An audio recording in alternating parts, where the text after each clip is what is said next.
के अंदर 10 करोड़ गरीबों को शौचालय मिल गए, 4 करोड़ गरीबों को आवास मिल गए, 10 करोड़ लोगों को रसोई गैस के कनेक्शन मिल गए, 50 करोड़ लोगों को देश के अंदर स्वास्थ्य बीमा का, आयुष्मान भारत का कवर मिल गया।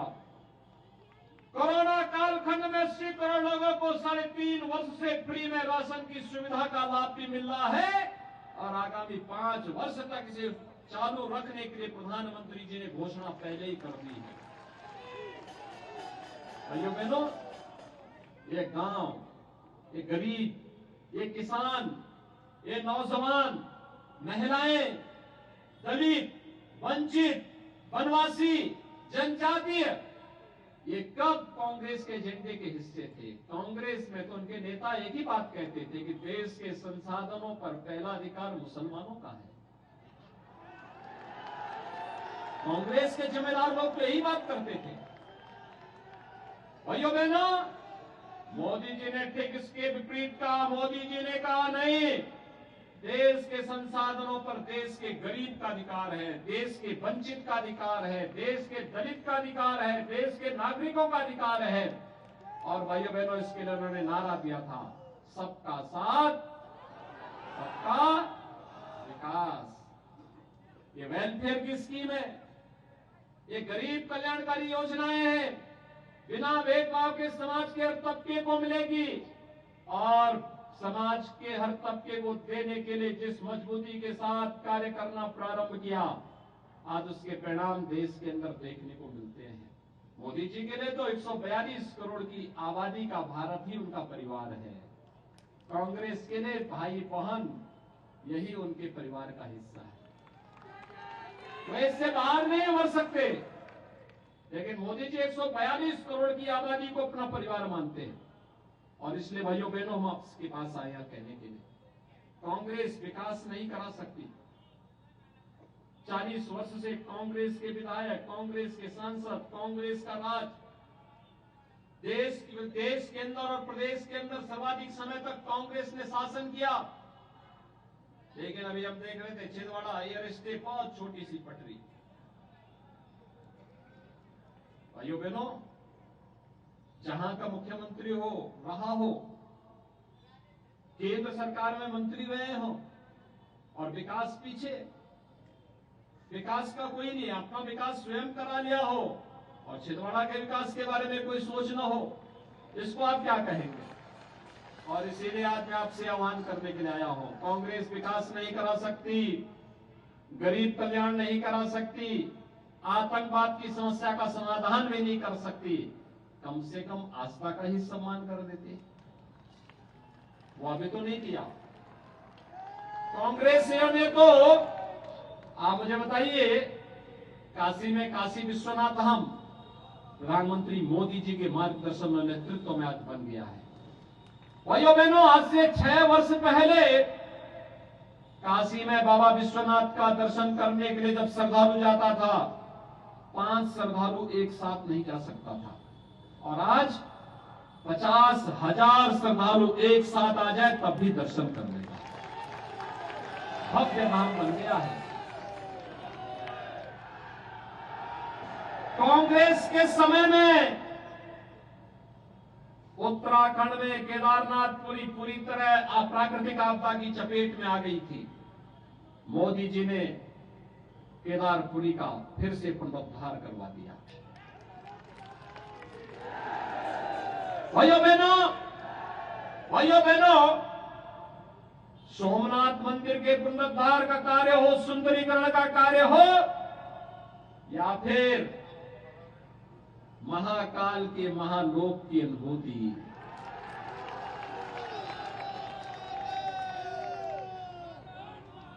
बाबा साहब भीमराव अंबेडकर से जुड़े हुए पंच तीर्थों का निर्माण भी मोदी जी के मार्गदर्शन और नेतृत्व में हुआ है। और यही नहीं, 500 वर्षों का इंतजार समाप्त करके अयोध्या में भगवान राम के भव्य मंदिर का निर्माण। क्या कांग्रेस कर पाती? क्या भाइयों बहनों, कांग्रेस के नेताओं ने तो कहा था कि राम और कृष्ण हुए ही नहीं। संभवतः कमलनाथ जी भी उस कैबिनेट के सदस्य थे जिस कैबिनेट ने एक एफिडेविट दिया था सुप्रीम कोर्ट में कि राम और कृष्ण हुए ही नहीं। यानी वे राम और कृष्ण के अस्तित्व पर प्रश्न खड़ा करते हैं। यहां यानी इसका मतलब सनातन धर्म के अस्तित्व पर प्रश्न खड़ा करते हैं, हमारे अस्तित्व पर प्रश्न खड़ा करते हैं। भाइयों बहनों, भारत के अस्तित्व पर प्रश्न खड़ा करती है कांग्रेस, और इसीलिए मैं कहता हूं कांग्रेस देश की समस्या का नाम है, देश का बोझ बन चुकी है कांग्रेस। इससे जितनी जल्दी मुक्ति पा सकोगे भाइयों बहनों, उतनी जल्दी विकास तेजी के साथ आगे बढ़ेगा, उतनी तेजी के साथ आगे बढ़ेगा। याद रखना, उत्तर प्रदेश विकास इसलिए कर रहा है क्योंकि उत्तर प्रदेश विधानसभा में 403 विधायक चुने जाते हैं और 403 में कांग्रेस के केवल 2 सदस्य हैं, मात्र 2। भाइयों बहनों, मैं आप सबसे यही अपील करने के लिए आया हूं, प्रधानमंत्री मोदी जी के नेतृत्व में देश और शिवराज सिंह चौहान जी के नेतृत्व में मध्य प्रदेश ने पिछले 20 वर्ष में विकास के नए नए प्रतिमान स्थापित किए। आज मेडिकल कॉलेज बन रहे हैं, IIT, IIM, AIIMS, highway, railway, rapid rail, metro नए नए बन रहे हैं, एयरपोर्ट बन रहे हैं। और विकास के लिए, नौजवानों के रोजगार के लिए, सुरक्षा और सुशासन के लिए ये डबल इंजन की सरकार आवश्यक है, और डबल इंजन की सरकार के लिए ही आपसे अपील करने के लिए आया हूं। छिंदवाड़ा में 7 विधानसभा क्षेत्र हैं और छिंदवाड़ा विधानसभा क्षेत्र में श्री विवेक बंटी साहू मजबूती के साथ एक युवा जुझारू नौजवान आपके साथ कार्य करने को तैयार है। भाइयों बहनों, आपसे ये अपील करने के लिए आया हूं मैं, विवेक बंटी साहू को चुनाव जिता करके भेजिए, कांग्रेस को संदेश दे दीजिए अब धोखा नहीं हो पाएगा। बहुत देश को धोखा दिया है, समाज को बहुत बांटा है, देश के खिलाफ बहुत साजिशें की हैं, आपस में बहुत लड़ाया है। अब ये नहीं चलेगा। अब तो हम लोग आर पार की लड़ाई लड़ रहे हैं, देश की एकता और अखंडता के लिए, देश की समृद्धि के लिए, भारत को दुनिया की सबसे बड़ी आर्थिक महाशक्ति बनाने के लिए, और इसके लिए डबल इंजन की सरकार मध्य प्रदेश में आवश्यक है।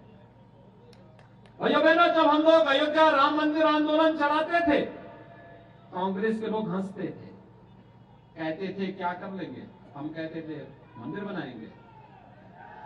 हमने उस समय नारा दिया था रामलला हम आएंगे, मंदिर वही बनाएंगे। लोग हंसते थे, तो हमने कहा इनकी हंसी को रोकने के लिए हमने तब कहा था रामलला हम आएंगे, पहले ढांचा हटाएंगे। और भाइयों बहनों, आज आपने देखा होगा ढांचा हट गया, फिर हमने कहा मंदिर बनाएंगे, तो कांग्रेस के लोग फिर हंसते थे, कहते थे कि देखिए ये लोग मंदिर बनाने की बात कर रहे हैं, तिथि नहीं बताएंगे। हमने कहा तिथि भी बताएंगे। और भाइयों बहनों, मंदिर भी बन रहा है और 22 जनवरी को प्रधानमंत्री मोदी जी के कर कमलों से रामलला विराजमान भी होंगे। छिंदवाड़ा के आप सभी कार्यकर्ता और आप सभी नागरिकगण अयोध्या में दर्शन करने के लिए 22 जनवरी के बाद आने के इच्छुक है ना? आने के इच्छुक है ना? तो सबसे आसान रास्ता है, विवेक बंटी साहू को चुनाव जिता करके भेज दीजिए, इनको भोपाल भेजिए, ये अपने आप ही आपको वहां अयोध्या ले जाने की तैयारी कर देंगे। सहमत हैं? सभी लोग सहमत हैं? सभी लोग? तो भाइयों बहनों, ये इस चुनाव की अंतिम सभा है। अब इसके बाद आपको घर घर जाना है, मतदान परसों मतदान होना है प्रातःकाल से।